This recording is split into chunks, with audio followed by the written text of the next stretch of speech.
Welcome to the On the Rise podcast, where we talk about time freedom, passive investing through real estate, finance, and mindset. Let's dive in. Quick disclaimer as always, I am not a CPA, I am not an attorney or a financial advisor. This is not financial advice. I am not telling you or anyone else what to do. The views and opinions expressed in these podcasts are provided for education and informational purposes only and are not necessarily the views of my employer. All right, welcome back on the Rise podcast, listeners. I am your host today, Jeremy Dyer. Thanks again so much for being with us. I've got another amazing guest here to talk about a topic that we have yet to cover. I think we're somewhere around 250 or 60 episodes, deep at this point. But I'd like to welcome to the show Anthony Rushing. Anthony, welcome to the show. Thank you, Jeremy. I'm really excited to be here and chat with you and share a couple things. Hopefully you and anyone who's listening, find some value in it. Yeah, absolutely. Definitely looking forward to chopping it up with you. So Anthony's built a dynamic career centered on helping others achieve financial freedom. He also is as a past educator, so that's kind of up his alley. Really appreciate your background in education. My wife is a recovering educator herself. So I know you also built a 40, unit real estate portfolio before kind of making this transition, into the mortgage industry. And then you really kind of learned and discovered the power of what's called the first lien HELOC. So, without further ado, Anthony, I'd like to turn it over to you, have you kind of maybe start, help us understand a little bit more about, your background, your journey, what you're focused on today, et cetera. Sure. Yeah. So I started by quitting college to join a rock band and played for 6 years and lived the life. We had a bus, got to open up for some really amazing people that it was awesome. And one of the biggest shows that we did, we opened for a monster act. And I was looking down and I saw some people sitting with their friends, and I kind of wished I was them at that point. One of the challenges I had with that lifestyle too was that I couldn't recognize the value that my life was bringing to other people. It was a lot of fun, and I still play music, but that was a really tough challenge for me. So I decided to go back to college and finish there. Through that, met an angel investor, silent investor, who we bought a fourplex, used the equity in the fourplex that we bought to serve as a down payment for 32, and then bought another fourplex. So I was the sweat equity guy, wasn't the money guy for that one, just so we're clear. But learned a lot of really great lessons in terms of tax strategies and real estate investment. Through that, went back to college, finished, and then learned about a program called Teach for America, which is a nonprofit that focuses on extremely high educational outcomes for high needs kids. And so that spoke to who I wanted to be and who the kind of impact I want to have on the world, which is my effort and my work helps improve other people's lives.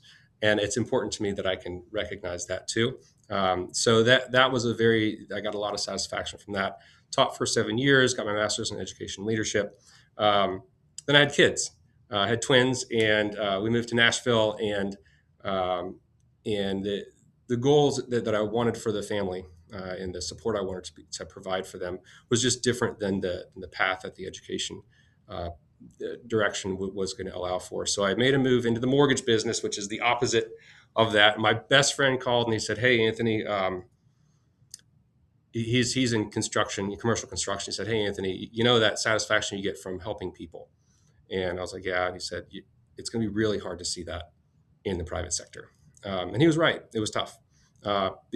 Doing mortgages is a very transactional experience. The earning potential is great, but even then, it was this challenge of how is my work actually helping improve people's lives? I can get you a low rate. I can give you a good experience with this transaction, but I still struggled with that because it was hard. It was hard to recognize. And so through that, I met a guy who taught me about a mortgage product called a first lien HELOC.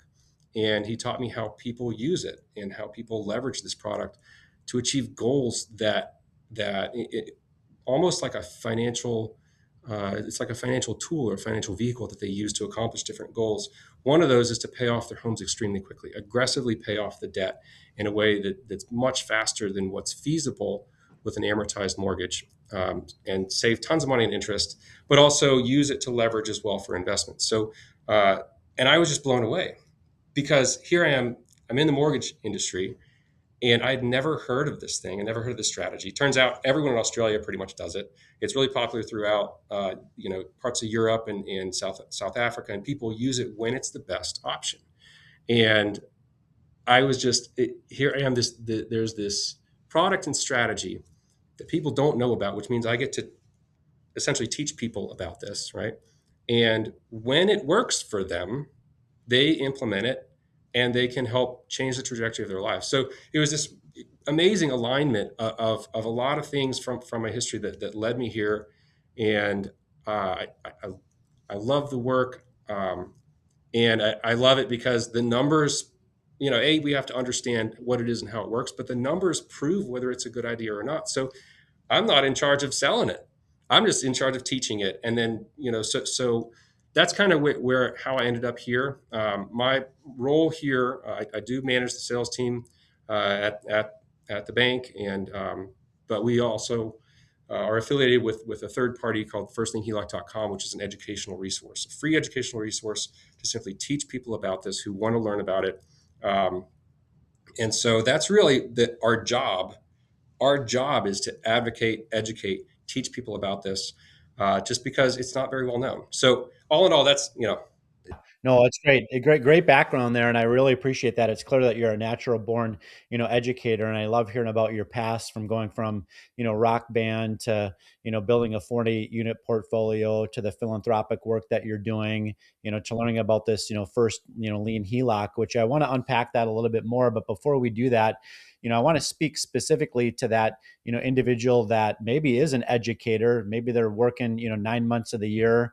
They've got, their summers off, and they've got, different holidays because they're, a public or private, educator.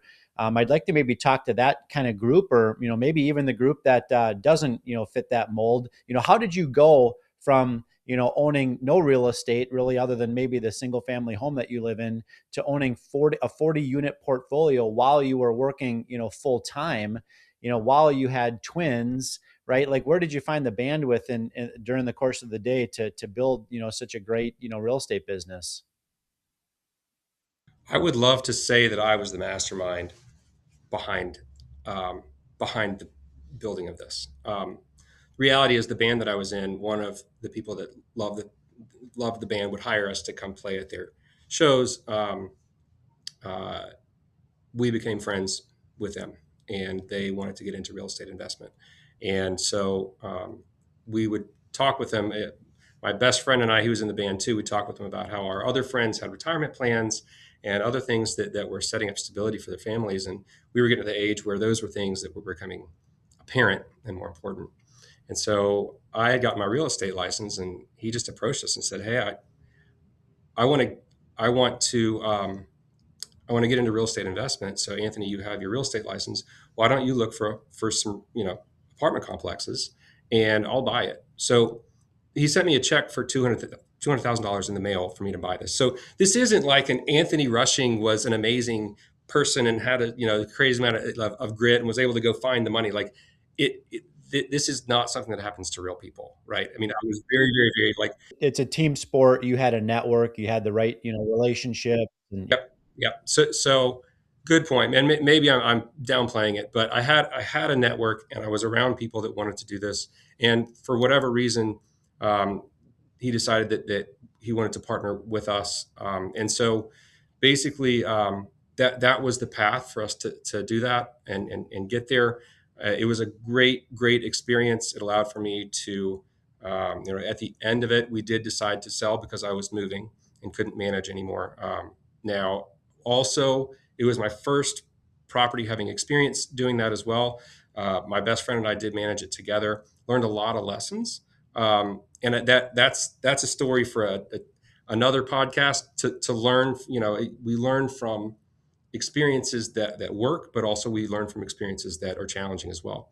And so when we did exit, we were able to profit and went on. That allowed for me to buy another home and kind of go from there. So I'm Zach Haptonstall, CEO and co-founder of Rise 48 Equity. Our goal is to help you protect and grow your wealth by investing in large multifamily apartment buildings. We do all the work as far as sourcing these large apartment buildings from the brokers, doing all of the on-site management with our vertically integrated property management company, doing all the renovations with our vertically integrated construction company. We completely rebrand the exteriors. We will renovate the interiors to our full platinum level scope, which increases the value of the asset to get that profit margin for the investors. If you'd like to learn about how you can partner with us on these exciting opportunities, and go to our website and set up a call with our team.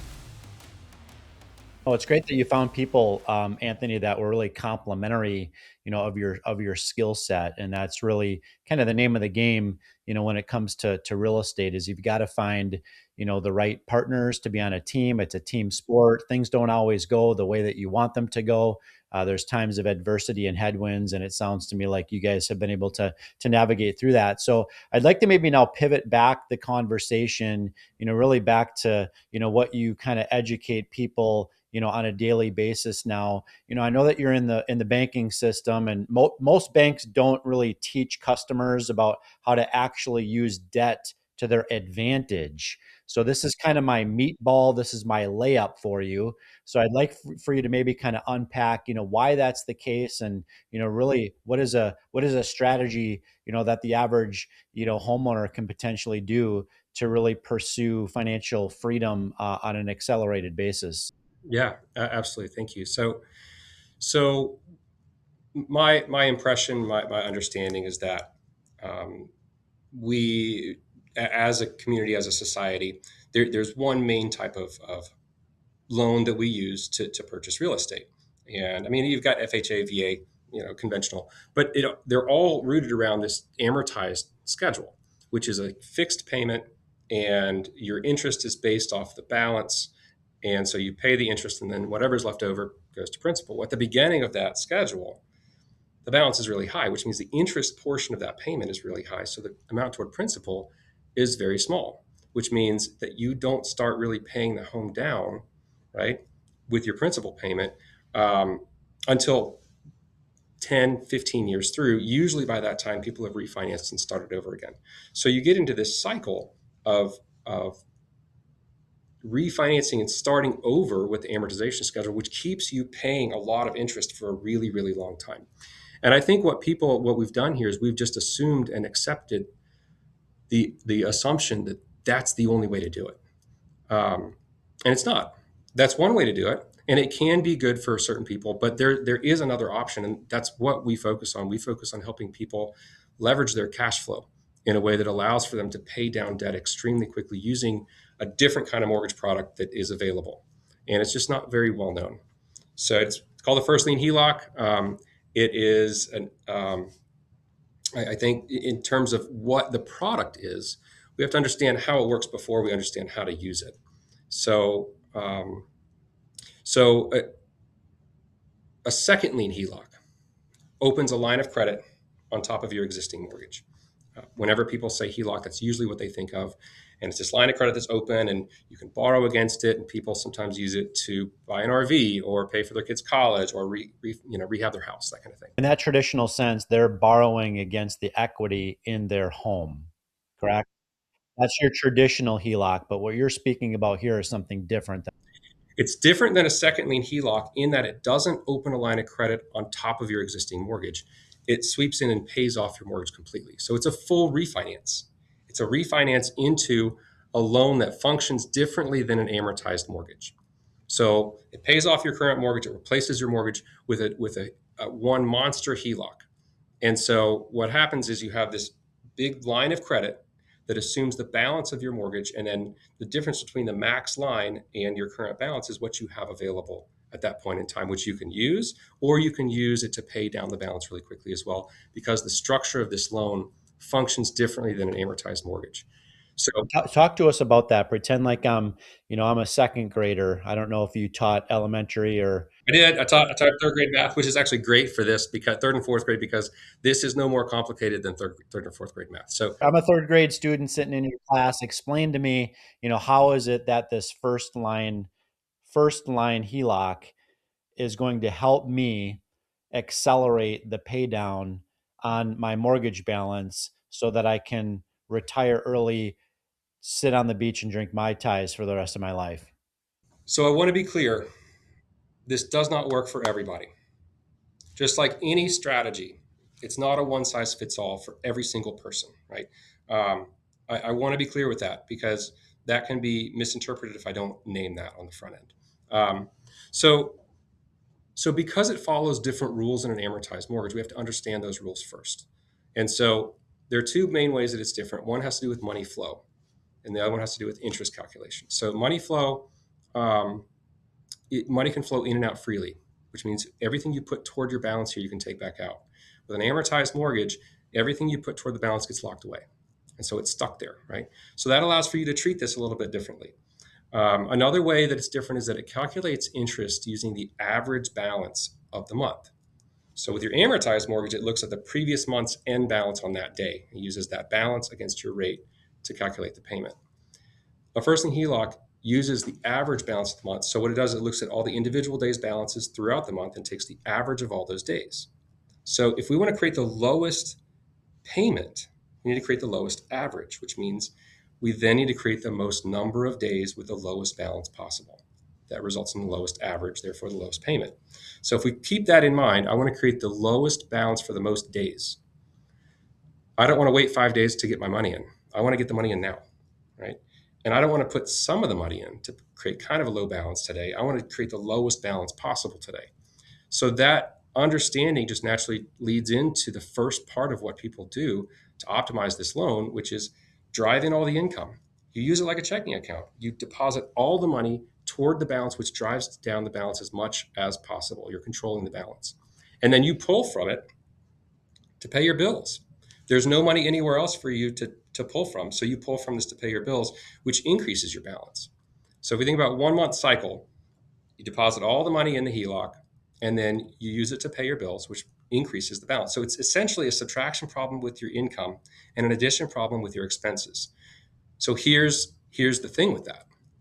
For households that are living month to month, or they're really tight on their budget, right? Or they are struggling to make their bills, that means that the income that's coming in is about the same as the expenses going out. So let's run a scenario with that. Let's say you owe $300,000 on the home and you bring in 10,000, but your lifestyle requires 10,000 too. So you drive in the income and that drives the balance down from 300 to 290.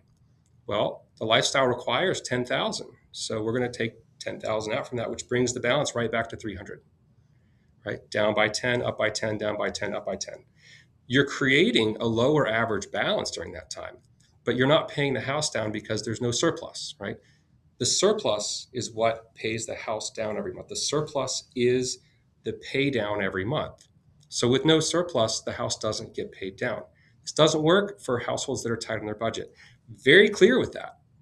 It's not a fix for that scenario. And there's nothing wrong if we're tight on our budget. There's nothing wrong with that. I mean, there was a point where I was selling this and teaching people and I didn't have it and they'd ask me, why don't you have it? And I said, what does this require for people for this to be a better option?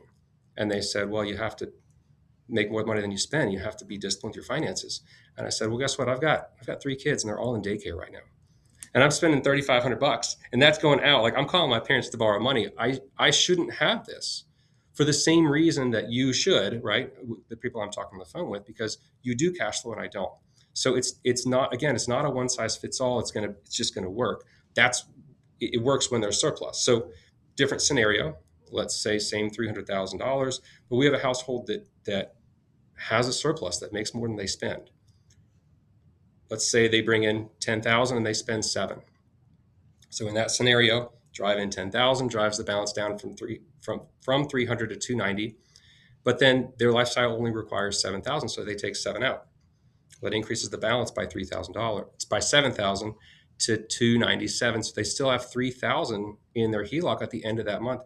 They've paid their house down by $3,000. That's their pay down. Next month, drive in 10,000, 287, up by 7, 294.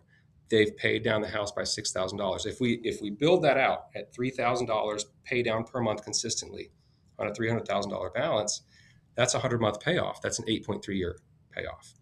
And so that's literally, I mean, there's more to it, but all in all, that's what the strategy is.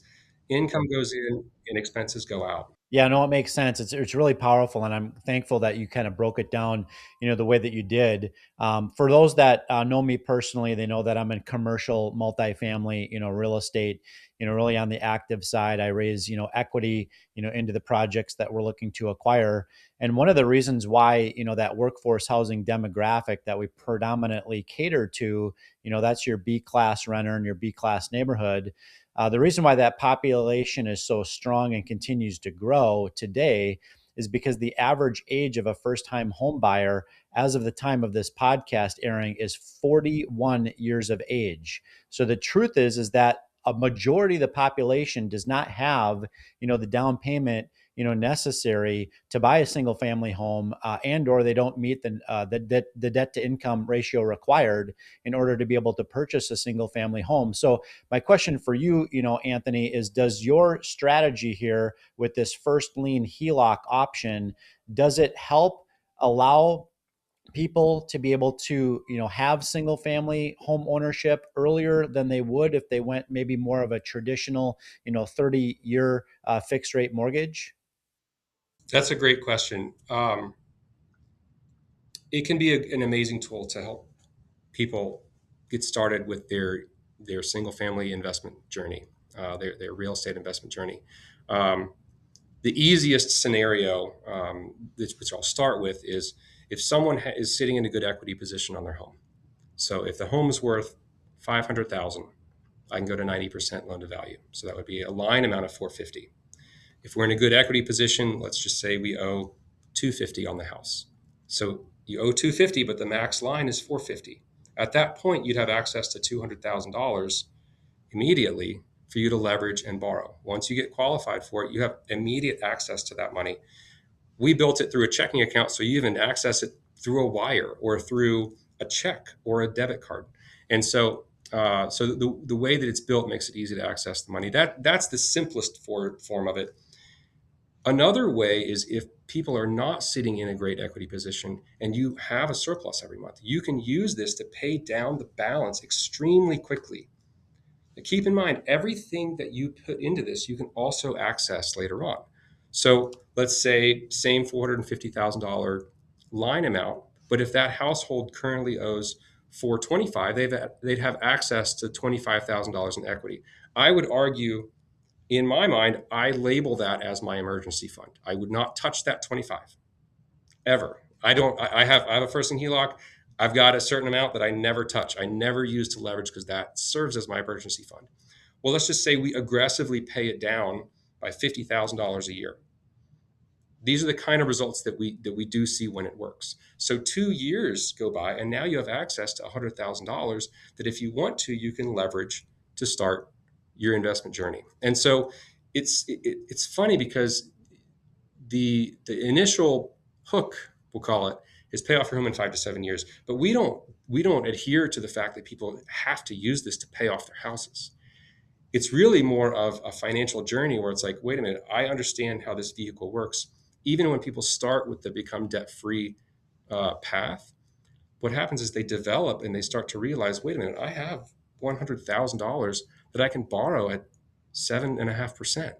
That's better than hard money, at least the hard money I know about. And so it opens up this line of credit for people to be able to leverage and make those kind of moves. Because if you're aggressively paying off your amortized mortgage, you can't access the funds. So it doesn't allow for you to even think those kind of thoughts, unless you're just naturally born an investor. Yeah, it really gives people maximum, optionality, maximum flexibility. Like you said, I mean, they have immediate access to liquidity, assuming, obviously they've drawn down, a portion, of that HELOC balance. So that's it's remarkable the strategy that you're leveraging. What would maybe be the first, kind of step for somebody listening to this podcast episode, in terms of what's that first step to kind of really launch and learn more about it? Um, so I would go to firstlienheloc.com. I don't know if there are going to be links below, but firstlienheloc.com has a free educational webinar to comprehensively teach about the strategy. I did help with that, so I'm a little biased. I think it's pretty good, but that's just me. And so there's that, and then there'll be another link where you can go to the First Lien HELOC calculator. You can input your balance. It'll ask you questions about your budget. How much do you bring in each month? What are your monthly expenses? And then it'll give you an output as to, with your current budget, what would the outcome be in terms of your payoff time and the total interest that you pay. The interest is higher with this, but when you can pay off the home in such a short period of time, you can save a ton in interest. So that's what I would advise doing. Through that, you can also get in touch with my team. They manage the bookings for our team as well. So I think the first thing, though, would be to go down the rabbit hole, right? If you're interested in these types of outcomes, paying off your home really quickly, saving on interest, or using your home to leverage and invest, don't just learn from me. I'm one person, and go down the rabbit hole to learn about this, and then come back to us. We'll help you with the loan. But firstlienheloc.com is a great place to start because it's a comprehensive educational resource. Yeah. Well, Anthony, this has been an incredibly powerful conversation. I have to, in full disclosure, I've never heard about a first lien HELOC in my life. So this has been very educational for myself, and I can see how it can be tremendously powerful, for individuals and families. And we will absolutely put the links in the show notes, for the episode.